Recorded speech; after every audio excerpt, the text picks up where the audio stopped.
Young people could play a major role in Taiwan's upcoming elections. Candidates are getting out to try to woo them.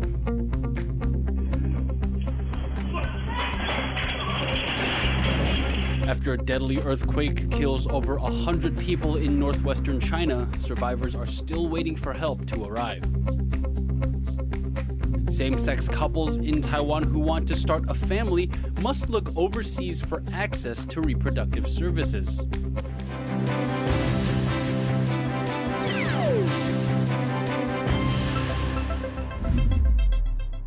Welcome to another edition of TaiwanPlus News. I'm Leslie Liao with 30 minutes of the latest. Thanks for joining us. Leading off with our top story, young voters have been dubbed the wild card of Taiwan's upcoming elections, which is why some vice presidential candidates have been working to win over students. Joyce Zeng brings us the latest from the campaign trail.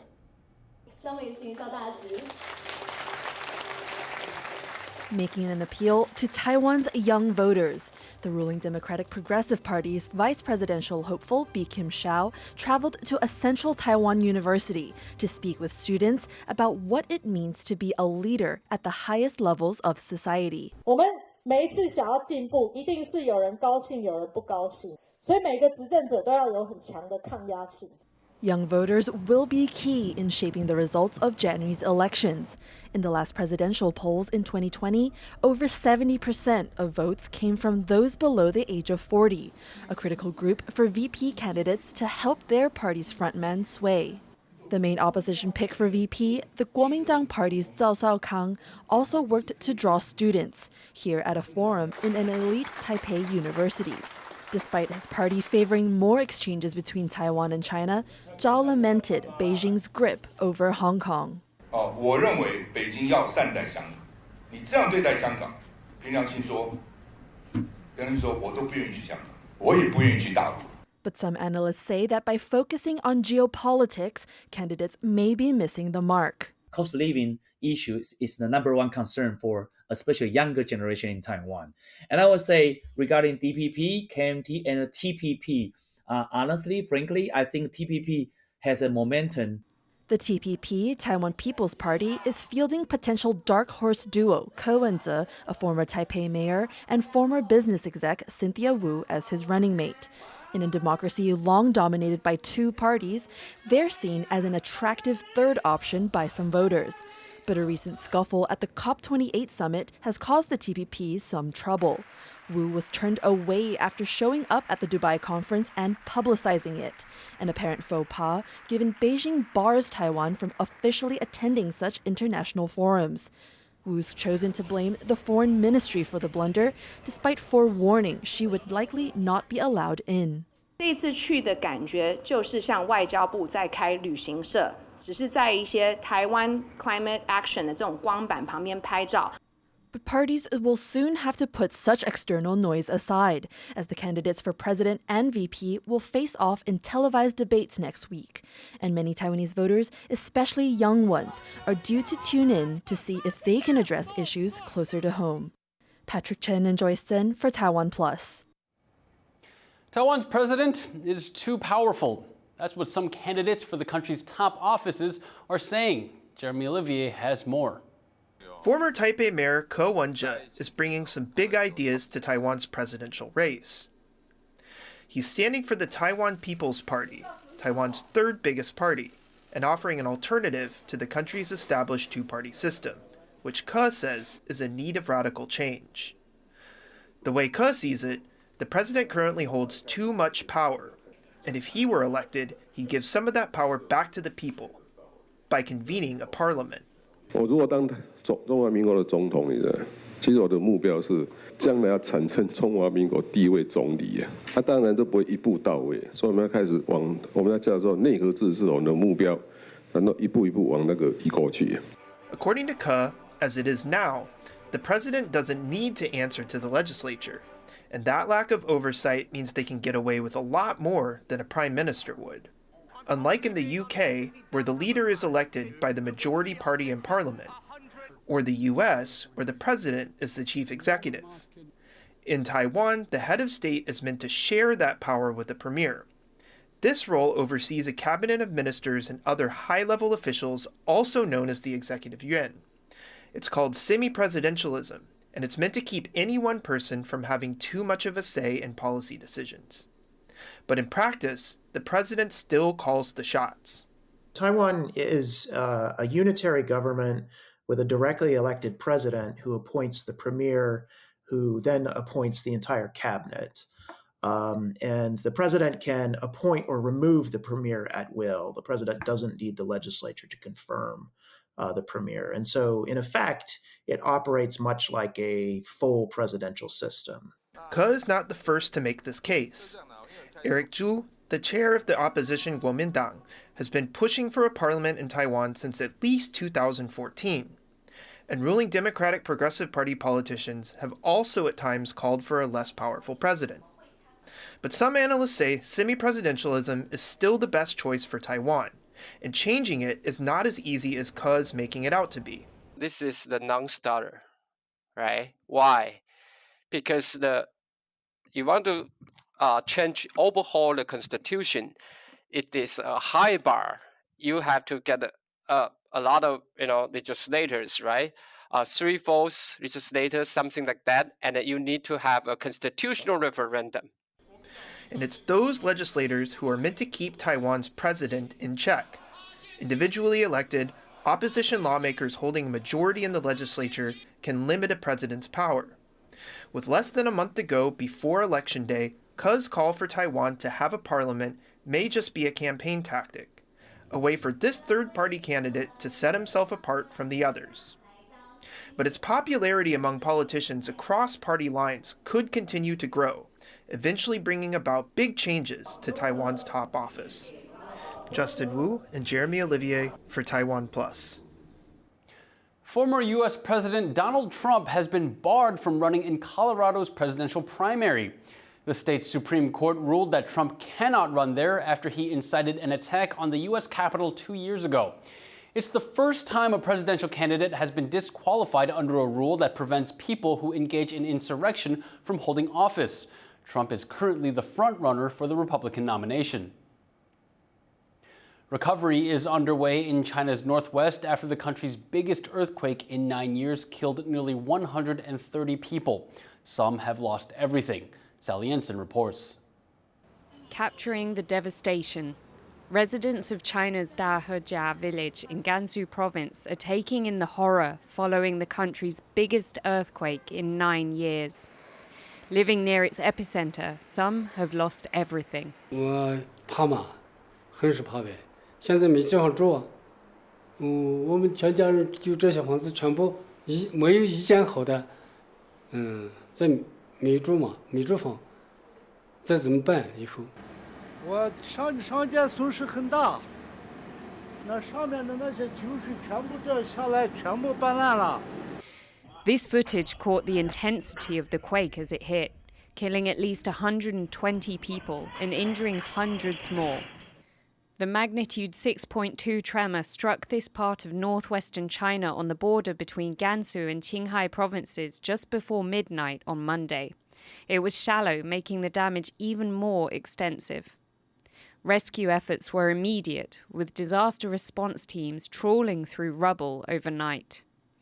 Supplies like food and blankets are being sent to those affected after the quake cut power and water to thousands.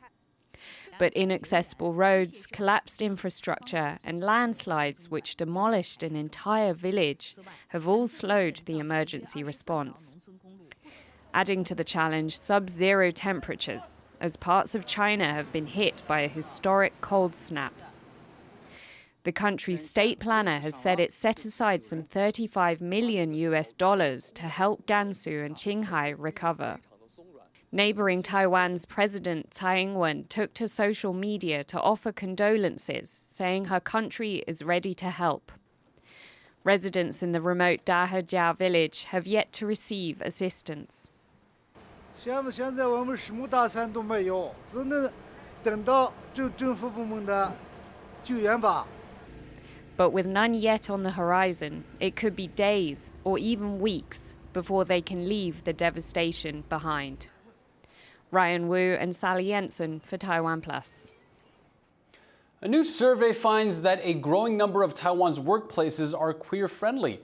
The report by local groups Tongzi Hotline and Rainbow Equality Platform identified 47 of the 62 surveyed companies as friendly to LGBTQ+ employees. Over 60% of these businesses were foreign-owned. The survey also found that only around a quarter had written LGBTQ+ protections into their company policies. Rights groups say that companies in Taiwan can do more to accommodate their queer employees. For more on the survey and LGBTQ+ rights in the workplace in Taiwan, Reese Ayers spoke to Seb Lin from the Taiwan Equality Campaign, one of the organizations that wrote the report. So what did the survey actually measure? What defines an LGBTQ+ friendly workplace? So there are 5 major aspects, including commitment, policy and benefits, employee network and support, internal training, and social impact. We believe that if a corporation completes 21 out of 30, which is over 70% of the questions, they can show their support to LGBTIQ+ employees. So we will give them the certification. But we hope that this index does not serve as a means of comparison, but as encouragement and an opportunity for all of the business to improve in this area. Given that the survey was voluntary, can it really be a good representation of workplace culture in Taiwan? I would say that it's a good start for corporations to develop an LGBTIQ+ inclusive workplace culture in Taiwan. There are over 47 of the corporates being recognized and have the certification. So they might be an examples for their respective industries, inspire more businesses to join together in embracing an LGBTIQ+ inclusive workplace environment. Over 60% of the certified LGBTQ+ friendly companies were foreign-owned organizations. What does that say about the situation for employees in Taiwanese companies? In our previous LGBT workplace situation survey in this May till June, we found that there are 50% of participants whose workplace doesn't have any support to LGBTIQ+ employees. And there are also 60% of participants will worry about their identity being known by their colleagues, which will affect their relationship with colleagues, their job promotion, being bullied, or losing their current job. So for this situation, I think LGBTIQ+ employees in Taiwanese companies face more difficulties and need to spend more time and energy to protect themselves and navigate through this situation. That was Seb Lin from the Taiwan Equality Campaign speaking to our reporter Reese Ayers. A couple forced abroad in order to grow their family. Harrell Hughes reports on how Taiwan's reproductive laws are affecting LGBTQ+ families. A family of 2, hoping to become a family of 3. 我们是网络交友认识的。对。Ambu and Rita are legally married in Taiwan and ready for a baby. But their options to have one in the country are limited. Under Taiwanese law, reproductive procedures such as IVF and implantation are only open to women who are married to men. To get around this, Ambu and Rita found a fertility clinic abroad and have sent their frozen eggs to the United States to prepare for IVF. It's a process that's been full of challenges. 那其实主要就是产生一个蛮昂贵的一个，因为它是生物的，对，医疗级的一个的运费，对，其实这笔运费是蛮不小的负担，这样子，对。那算是第一次正式出国，就是直接要去植入了。Taiwan was the first country in Asia to legalize same-sex marriage. It also has one of the lowest birth rates in the world.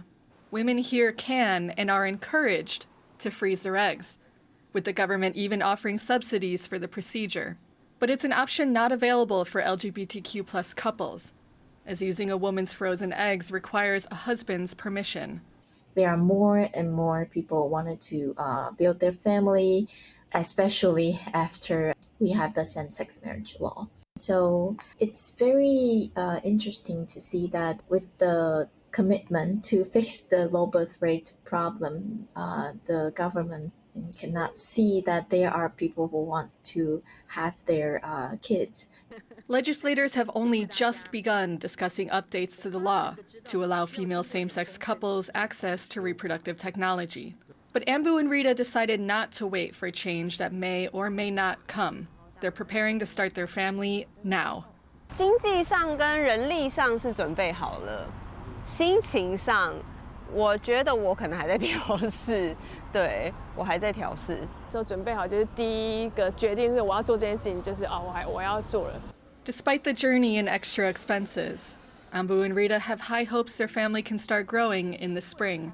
But for many other LGBTQ+ families in Taiwan, they'll have to wait for a government decision in their search for equality. Eason Pan, Eason Chen, and Harel Hughes for TaiwanPlus.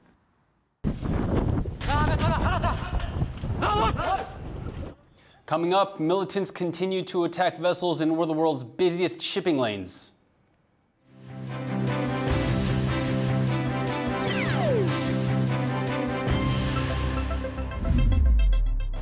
For more stories from here in Taiwan and around the world, please sure to check out our website at TaiwanPlus.com. Good shot. In the face of adversity, the power of truth. A roadmap for a just and open world, charted by the freest country in Asia. Taipei for TaiwanPlus. TaiwanPlus News, a voice of freedom in Asia.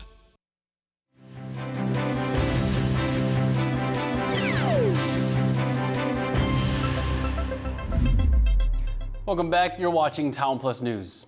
Ships transiting the Red Sea are now under regular attack by militants in the Middle East. Western nations say the attacks must stop because the disruption to shipping is having a global impact. Louise Watt reports. Attacks like this one on commercial vessels in the Red Sea are putting fear into shipping companies and governments. This video was released by Iranian-backed Houthi militants who seized the cargo ship and its crew in November. The rebels, who control large parts of Yemen after years of war, say they're targeting Israeli-linked vessels until Israel halts its military operations in Gaza. But the Houthis have attacked other ships too, affecting the movement of goods and oil in one of the world's busiest waterways. The United States is now putting together an international task force. That operation is bringing together more than a dozen countries from around the world to conduct joint patrols in the Red Sea and the Gulf of Aden. The U.S. Defense Secretary made the announcement in Bahrain, the only Middle Eastern country among the initial task force members. Other countries include France and Britain. What I think is necessary in the Red Sea is to make sure that shipping can keep moving, can keep delivering oil, can keep delivering goods. About 15% of the world's shipping traffic and 10% of the oil traded at sea goes through the Suez Canal. It's the shortest shipping route between Europe and Asia. But the attacks by Houthi militants in and near the Bab el-Mandeb Strait are forcing major shipping companies like Taiwan's Evergreen to reroute around Africa, meaning longer and costlier journeys and rising oil prices. Some ships are still going through the Red Sea, many marking themselves as carrying armed guards. Industry leaders say the Red Sea is unlikely to become a complete no-go area. I would be very, very surprised if the activities of the Houthis were to stop merchant shipping. That's simply not how the shipping industry works. It's not how we respond to threats like this. We will do everything we can to mitigate any such threats and keep trade flowing. The attacks show how the war in Gaza is spilling over beyond the region. And with the Houthi militants vowing to strike more ships in the Red Sea, they're wanting to show that they have the power to upset global trade. Alex Chen and Louise Watt for TaiwanPlus. Chinese President Xi Jinping has met with Russia's Prime Minister in Beijing. Mikhail Mishustin is on a 2-day visit to China. He and Chinese Premier Li Qiang agreed to improve energy security and the stability of their country's industrial supply chains. They also signed an MOU against unfair competition during their meeting on Tuesday. China has remained neutral on Russia's invasion of Ukraine, but has stressed its respect for Ukraine's sovereignty. The visit by Russia's Prime Minister to Beijing shows how cooperation between the two countries is expanding. James Chen, a political analyst from Tamkang University, speaks to TaiwanPlus reporter Sam Hui about how close this relationship will become. How significant is the energy security MOU that China and Russia have just signed? I think this MOU signed between Russia and China has been very beneficial for both countries because they both need to make sure their energy securities and also their resilience of the supply chain. So I think the MOU signing for both Russia and China would be would be a win-win situation for them both. Would you say China and Russia have gotten closer? What are their relationship like now? China and Russia, based on the international circumstance, especially for the situation in Ukraine, I think they are getting close, especially in the big picture right now because U.S. and China, they're entering a new phase of competition. So in this era, this entire international community makes China and Russia even closer than before. Do China and Russia need each other? Well, they are both the permanent members in the United Nations Security Council. So with the support of each other, I mean, they can be very influential in international communities. And also because, U.S. and China, also U.S. and Russia relations are two, very similar situation for China and Russia in this kind of scenario. So it's actually good for Russia and China to stick to each other, as close as possible. To what extent do you think the cooperation between those two powers will go? I think the cooperation between Russia and China will go as long as they both have demands, especially when Xi Jinping and Vladimir Putin, they are both in powers. They have met for more than 40 times already, so their personal relations can last as long as the country's relation can, maintain at the same level. Also because the U.S. and the entire West, they are having more and more challenge to Russia and China. So I think this kind of cooperation relation can last, very long as the challenge remains outward. That was James Chen from Tamkang University speaking to our reporter Sam Hui. At least 10 people are dead and hundreds are stranded after record rainfall and flooding in southern India. There are reports of collapsed bridges, flooded fields, and roads submerged by flooding in the state of Tamil Nadu. Local authorities have set up relief shelters as rescue efforts are underway for the people stranded by the floods. The devastation comes as the state is still recovering from Cyclone Migjom, which hit earlier this month and killed at least 13 people. A volcano has erupted in southwestern Iceland, spewing lava and smoke into the air. Check out the country's Coast Guard monitoring the area.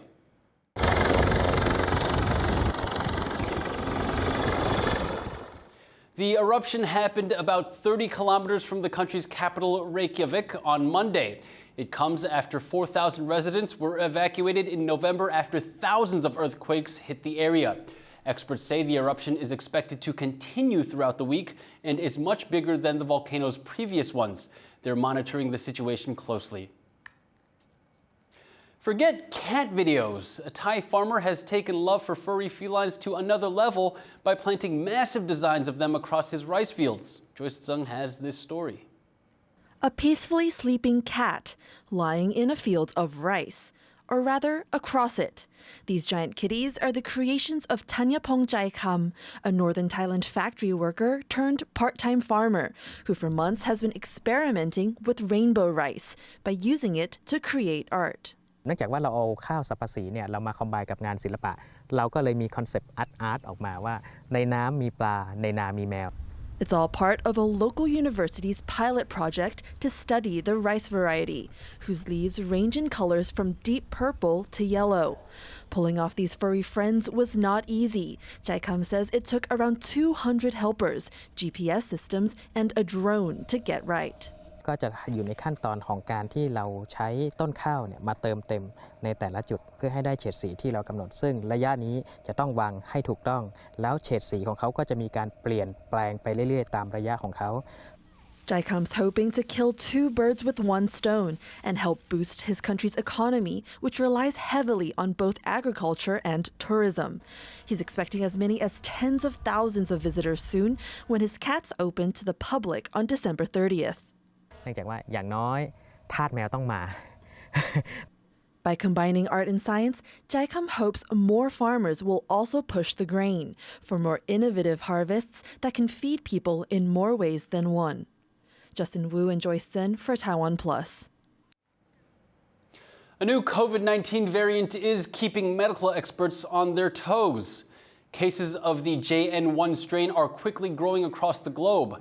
The World Health Organization has listed it as a variant of interest. In Taiwan, JN1 cases have not yet seen a significant rise, but medical experts are warning that it may become the country's next dominant strain. JN1 cases are expected to peak around mid to late January. In Taiwan, JN1 still accounts for less than 5% of the new cases locally. As it's spreading more rapidly in other countries, we expect there is a potential of JN1 to become the dominant strain in the upcoming months, posing winter outbreaks.